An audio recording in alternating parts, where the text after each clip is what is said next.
Well, the NFL saw the NHL playoffs and the NBA playoffs happening, and they said, you know what? This is a perfect time for us to drop our schedule that we put together a month ago, and we will create a schedule release show at 8 p.m. right in the midst of the playoffs so that we may steal all of the headlines. And that's exactly what they did for 32 NFL teams. They got all of their fan bases in a frizzy. Right now, joining me is Isaiah Smalls on the Dolphins In Depth podcast. We are talking about the Miami Dolphins 2024 schedule. We've always known the opponents, Isaiah, so that's not a surprise. What's seven? What's 25. You said 24. 2025 season. We've always known who the opponents were. But the schedule got released yesterday. We know there are 5 1 p.m. games at home. We know we're going to Madrid on November the 16th. I'm curious to see if the Dolphins will spend all week in Madrid as opposed to just being there for basically kickoff and one day to get adjusted to the time change. We actually know who the exhibition opponents are. We don't know if we have joint practices. We more than likely have a pair of joint practices. They're going to Chicago, they're going to Detroit, and then they're hosting the Jags. The Jaguars. There you go. Little Travis Hunter action. Ooh, sexy. But how did you view the schedule as it was laid out for the 2024 season? I think it's very favorable early on, right? Like I think they have a good chance to stack some wins early, and then hopefully they can keep it all together as it gets to the colder months. And hold on. So you're saying the Indianapolis Colts that produced the fourth quarter victory against Miami layup? You're saying without wait. Let's put an asterisk there. Without Tua Tagovailoa. Like let's. Okay. Context is important now. Like let's. All right. You're saying the New England Patriots, with Drake May coming into year 2, is saying easy work. I'm not saying easy work there. I have them splitting those games. Actually, I think they'll win the one at home, but lose the one on the road. Again. I think that let's talk about that. I think that Patriots team is going to play hard too. I think that's going to be a good team as well. I think the AFC East is dramatically improved from last year to this year. So I'd be hard pressed to say. You got Justin Fields improving the Jets? Again, I have Aaron Glenn improving the Jets. Again, I think that's a team that's going to play hard. And I think that's these teams that are a little bit more physical, that are willing to run the ball down your throat. I think the Dolphins are going to struggle with that. Although I love the defensive line additions, right? I think the defensive line is going to be very solid. I think the lack of a star corner right now, as it stands, the lack of starting corners, not stars. The lack of starting corners. Yes, the lack of starting corners to me is a big red flag for the Dolphins this season, especially considering the quarterbacks that they have to face. Lamar Jackson, Josh Allen, Joe Burrow, Josh Allen twice. That's it.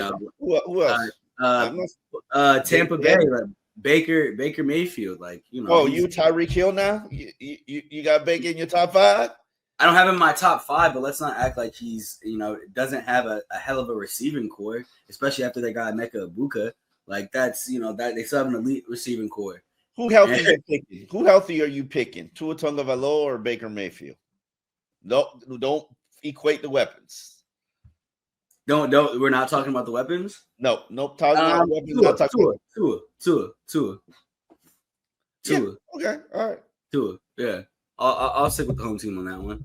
The other quarterbacks. I mean, Justin Herbert is Tua got a 2-1 record against him. Jaden Daniels. We saw what he did to that sophomore slump on loading.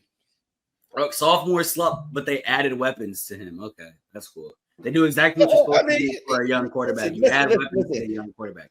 Look, how many times have we seen sophomore slumps from quarterbacks? Oh, we've seen it all the time. Like I think we've seen it more often than not. But I think at the same time, the way to avoid a sophomore slump is to give your young quarterback weapons. And they got Deebo Samuel in the offseason.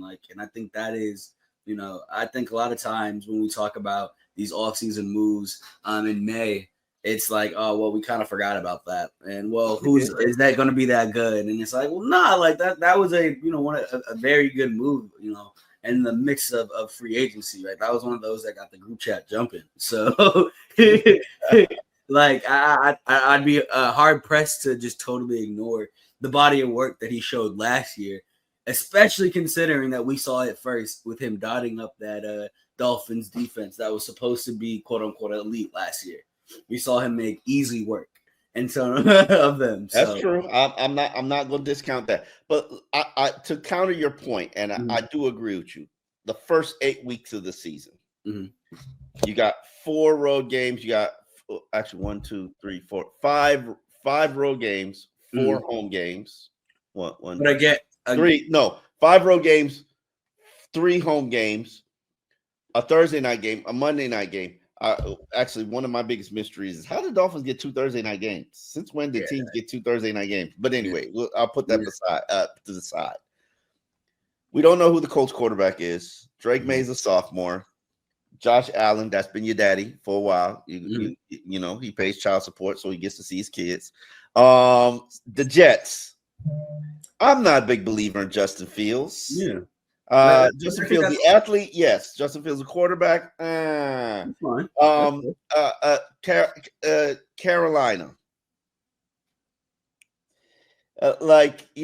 Carolina.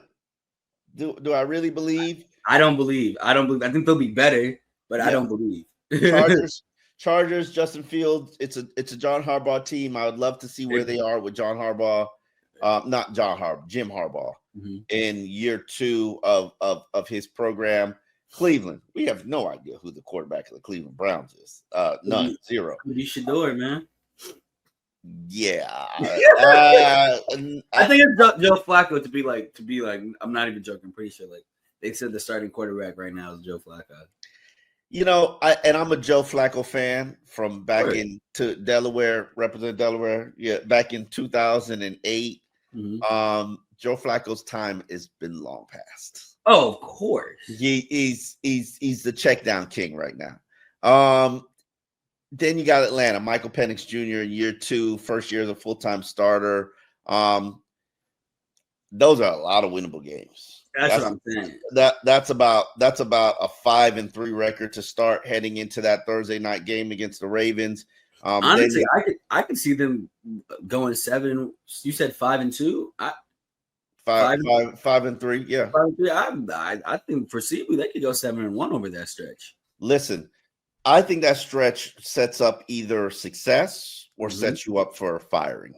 And here's why I say that. Yes. Because after that stretch, let's say worst case scenario, you're 4-4. If you're 3-5, this is where it gets a little dicey now. Yeah, if you're 3-5, then you get to the Ravens Thursday night. Then you get Buffalo Bills at home. Then you go to Madrid and you play the Washington Commanders before your bye week. That's the toughest 3-game stretch of the season. And truthfully speaking, even though all 3 of them are technically home games, Mike McDaniel week 12, you might not survive, my brother. I was about to say they could also at the very same time go 0-3 over that stretch. Like that 0-3 with a rough start. We're sitting here. God forbid there's an injury at that quarterback position, and it's just it's definitely 0-3. But what I love about the season is how it ends, especially after the bye week. You're hosting the Saints, on the weekend after Thanksgiving. Then you're at the Jets. It's the first week of December. It's everybody's in holiday season, holiday mode. The hotels are expensive as hell. And literally you got a chance to write your season right then and there. Mm. And then you play Pittsburgh on Monday Night Football on December the 15th. Then you come home and you play two legitimate playoff contenders in Cincinnati, Buffalo. So if you want to earn your opportunity, Cincinnati, Tampa Bay. Cincinnati, Tampa Bay. If you want to earn your chance to qualify for the playoffs, that's it right there. And then the season finale, which it's been for 15 straight years. It's you've been playing in the division game in the season finale, whether it be home on the road. That one's a little bit dicey because January in Buffalo is a little tricky, a little scary. Not as scary as January in New England. Mm-hmm. Now in Buffalo, I'd be terrified, but New England, I'm all right. It's still getting cold there. Cold is cold. The cold is fine. Yes, people will say it bothers the team. It's more the snow that really they can't play in the snow, and they're not built for snow. Yeah. So it'll be interesting to see how that plays out for this team. But love the start. I thought this was probably one of the more favorable schedules for them. I thought the scheduling god said, Mike, we like you. We're good. Yeah. You're a good guy. You're McBuddy. We're going to give you as favorable a schedule as we can to help you survive. But I believe that critical stretch from the Ravens to the Bills to the Commanders is going to decide his fate. And that bye week, 11-23, that bye week. Thanksgiving week, man. Is that Thanksgiving? Thanksgiving week? I didn't realize it. So you said it. So you said that it's we got Thanksgiving week off. That's kind of cool, right? Yeah. My gosh. I love that. I love that for us. Yeah, that's super cool. Shoot, might be coming back from Madrid a little late. Look, I'm just trying to get there. Yo. Hey, bro, them hotels. Woo! It's crazy. Yeah, crazy. Already? Yeah. I hope the NFL has a special rate for media because, yeah, you definitely not going. The rated hotel prices I saw, I was like, wow, it's like that. You might as well go and take your behind to Colombia somewhere because that price is. I'm talking 400 a hotel a night. Yeah, wow. I was like, yeah. Well, I might be staying in Airbnb somewhere if they don't come up with some with some media hotel rates.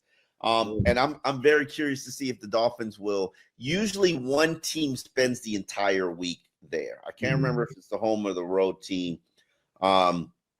Players rather that, and they usually take their families. Yeah. I think that's a great opportunity to unite the team. Yeah. But by that time, you might be on life support. So it'll be interesting to see how Mike McDaniel plots it and plans it. The last time we went to Germany, but before that, there was a London trip that Joe Philbin did not come back with his job.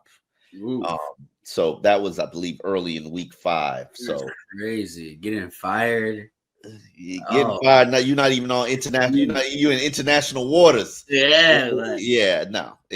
Fire don't count. but that was easier to see and predict because the team felt like Joe didn't deserve the job and shouldn't have been retained. They retained him.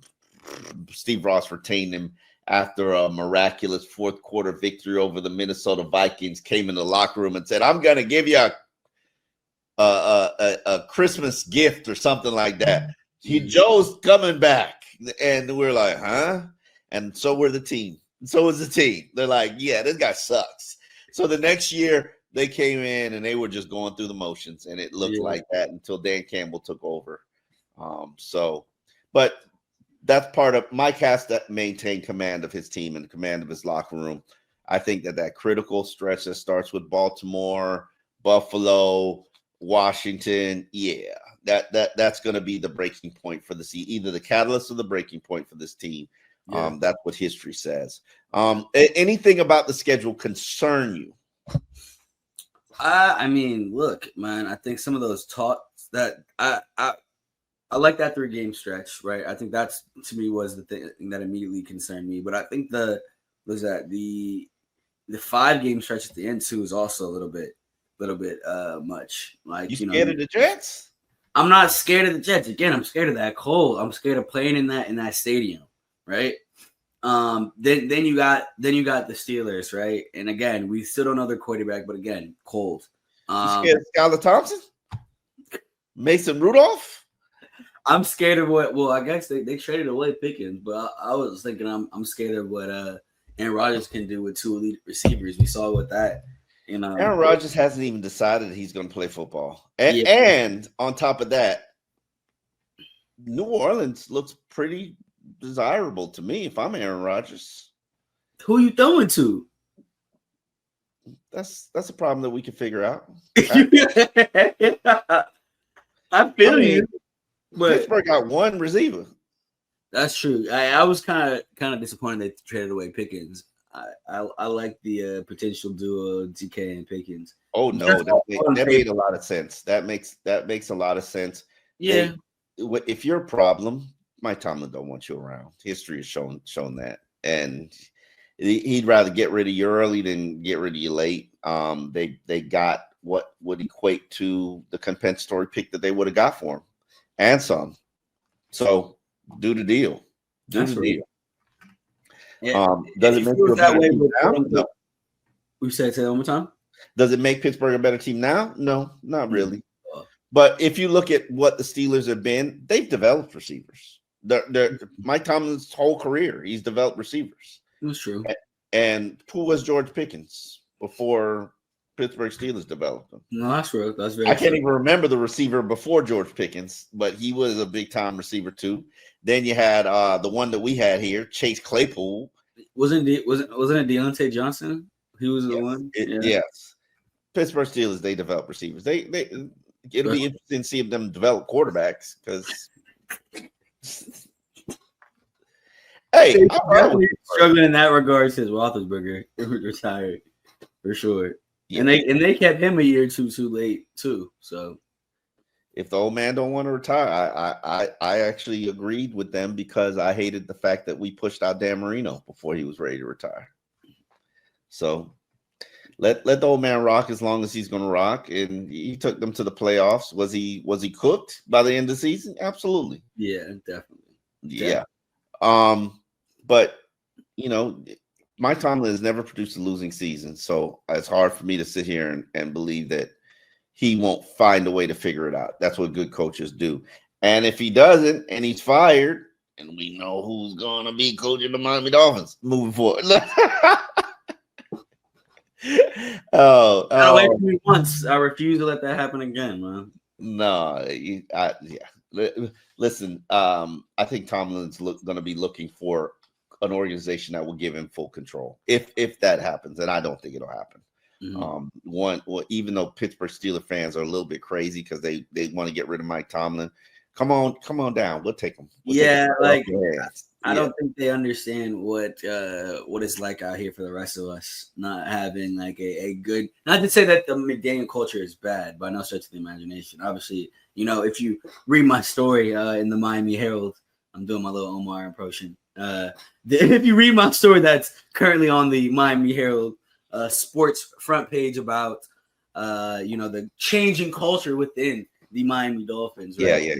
But all jokes aside, I think he is a guy that has put together a very clear culture in Pittsburgh, and that's rare, like for organizations to have that level of continuity, right?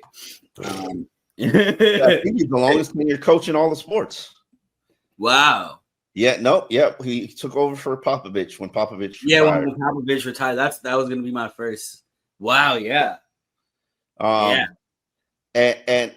here's the thing, and speaking on your story, because we had the opportunity to talk to Devon Achane and Chop Robinson, two young players. I wouldn't really consider them leaders. Wouldn't consider them really spokesmen of the team, but they did say some very interesting things. Primarily, Mike McDaniel wants to ensure that the culture of the team is the foundation is laid. The work has been put in long before we get to minicamp, and that's what they're doing now in the OTAs. At both Achan and Chop, and even last week, Andrew Brewer and Zach Sealer, they've talked about a commitment to making sure that we're here and we're working and we're pushing one another and we're getting to know one another.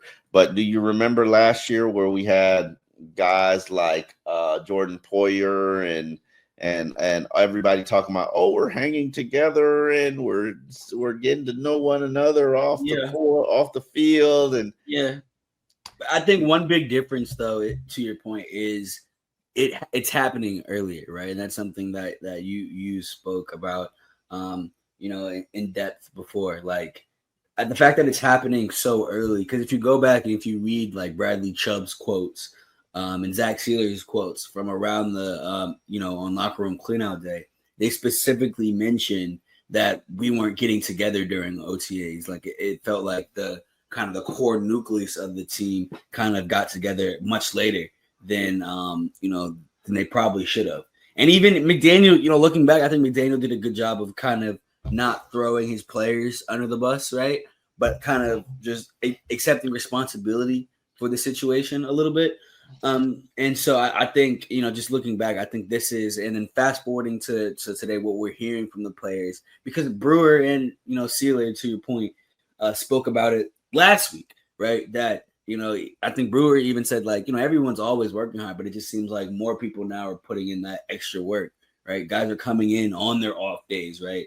To put in some work. And I think that means something to me. Like, to me, like, that is something that is that's a good thing. And that's evident of this kind of changing culture a little bit. Now we have to still see what it looks like on the field, right? If that the improved team chemistry can translate to wins, right? But I think right now, when it's May, the season's days off, I think these are the things that, as a football fan, that you can kind of take pride in and say, okay, look, my team is trying to turn a corner, right? So, and I agree with everything that you've just said. The work has to be put in now. I remember talking to Mike McDaniel at the owners meeting, and he made the point of saying that the first week of the regular season was the first time I had all my guys all together working on the field together, which is true. When you factor in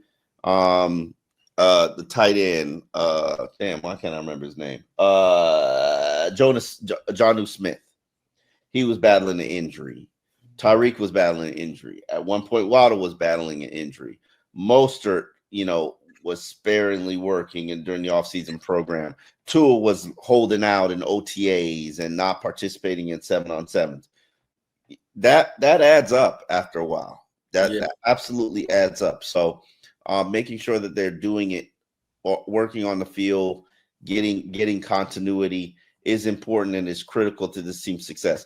But what I don't like, and what I would like to use this opportunity on the Dolphins In Depth podcast to address, is the negativity that's coming from the fan base, from the standpoint of, oh, this season's going to suck no matter what.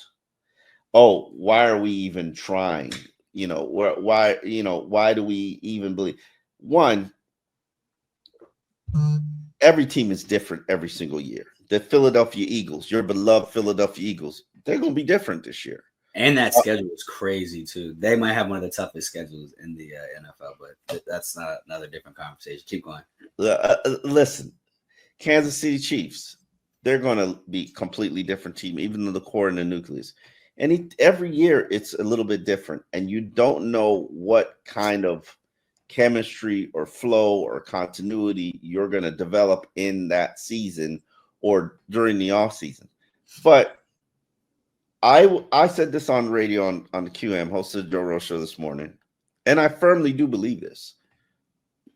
If you give me a healthy Tua for 17 games, I say a healthy Tua, not a concussed and out 2 weeks, or I'm battling a hip issue. Give me a healthy Tua for 17 games. I'm giving you 10 wins. And I take that mindset from this. I watched Tua win games, or the Dolphins win games in 2020 and 2021 with no O-line, no running game, Isaiah Ford and as one of his top receivers, no tight end, because I don't count Mike Gesicki as a tight end because he really ain't. Like 2-1 games with nothing, no offensive coordinator, except for the year that he had Chan Gailey. Like, come on, the next season? Are you kidding me? No offense, Eric Studeville. But it's like, come on, it was a joke. You had 2 offensive coordinators because nobody wanted to take the job. Mm-hmm. Like, Tua has so much more, and Tua has so much talent that he'll keep, as I wrote last year, is a seakeeper, which is the seakeeper. Yes. Yeah. Yeah. It's a stabilizing. Tua is a seakeeper. A seakeeper is a stabilizing composition thing that they put on the inside of a boat, and what it does is it keeps the boat from going like this and being rocky, because the contraption, the mechanism inside, balances the boat and helps keep it as stable as it possibly can go. So you're not doing this. And with Tua, you have calm waters. Without him, it's going to be everywhere. Mm-hmm. So if you can keep Tua healthy, you're going to have a chance to produce double-digit wins. And to me, I think that's the only chance that they have. Now, keep in mind, last year, you didn't have a lot of healthy pieces. Not just Tua, but Tyreek. How many surgeries is this man going to have in offseason to prove to you that, hey, my wrist wasn't really good, I just played through it? Yeah. Not to say that that's an excuse for Tyreek, but he was battling a number of injuries last season. You played, a month without a healthy Waddle? Not necessarily a month, but he came back from a knee injury, and he wasn't all the way there. And this isn't to make excuses for the team, but, Houston game, they had one-handed Tyreek, and who else on the field? So, and not to say that you got embarrassed by Houston, because I was about to say he threw 3 interceptions that game, so because it was easy to lock in on who you were going to target. That's true. Like we saw what's that receiver who got his head taken off? Grant Dubose. Yes, Grant Dubose. Yeah, who I'm surprised has not found work and was not re-signed.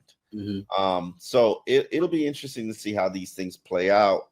Obviously, this Dolphins team, I think they're not what they were talent-wise in past years, but any year you get Jalen Phillips and Bradley Chubb back, with Chop Robinson gaining some experience and development, Terrell Dobson in his second year in the offense. Yes, you're losing Jalen Ramsey. You don't have Kendall Fuller. You probably need to find starting cornerbacks, but you got 2 young, hungry safeties. And the way that I look at it, they can't possibly play any worse than their safeties played last year. Yeah. There's a very low floor for that. Yeah, there's no way they could possibly play worse than they played last year. So, to me, as I always say, and unfortunately people get tired of me saying this, but the season comes down to the performance of the offensive line, because they can't be trash. That's real. That's real.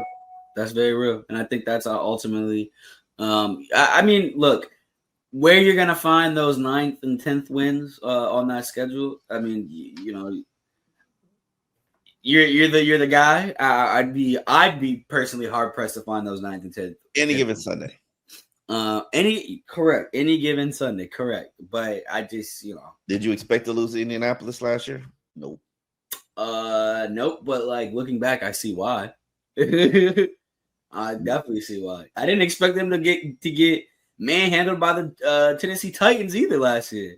I've seen this franchise get manhandled by Tennessee all the time. So I was disappointed that they're not playing them again. It's funny that you said manhandled, because that's exactly what the Titans have done. Mike Vrabel, I would put money on Mike Vrabel turning around the New England Patriots, and that's what I'm saying. They play hard. They're going to play hard. They're going to play a physical brand of football. And the Dolphins have historically struggled against those teams. So I'm just I want the Dolphins to be better than what they had put on paper last year, right? Now, will they in 2025? Look, we have 2-3 months to debate it and see if they will be. Yeah, I as I said, I'm very disappointed in the fan base because they've basically waved the white flag before they've even began.